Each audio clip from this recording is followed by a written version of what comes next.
এবার আরো স্মার্ট হতে চলেছে বিধাননগর পুরো এলাকা।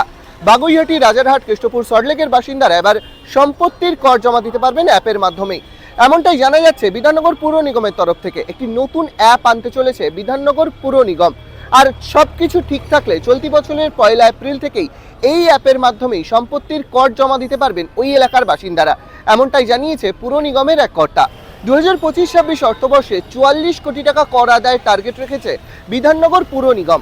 এই অ্যাপটি লঞ্চ হয়ে গেলে খুব সহজভাবেই কর জমা দিতে পারবেন ওই এলাকার বাসিন্দারা। যদিও এখনো পর্যন্ত ওয়েবসাইটে গিয়ে ইন্টারনেট ব্যাংকিং, ক্রেডিট বা ডেবিট কার্ডের মাধ্যমে কর জমা দিতে পারেন বাসিন্দারা। যদিও এবার এই অ্যাপের মাধ্যমে খুব সহজ হবে সম্পত্তির ট্যাক্স জমা দেওয়া। বিধাননগর পুর এলাকার 59% বাসিন্দাই অনলাইনের মাধ্যমে এই মুহূর্তে কর জমা করছেন। পুরকর্তারা জানাচ্ছেন এই অ্যাপটি এমনভাবে বানানো হচ্ছে যাতে যান্ত্রিক ত্রুটিও এড়ানো যায়। অ্যাপটি লঞ্চ হওয়ার পর বিশেষভাবে প্রচার চালানো হবে এবং SMS এর মাধ্যমে বাসিন্দাদের কাছে খবর পৌঁছানো হবে। এমনই সব গুরুত্বপূর্ণ ট্রেন্ডিং খবরের জন্য নজর থাকুক এই সময় অনলাইনের সোশ্যাল মিডিয়ায়।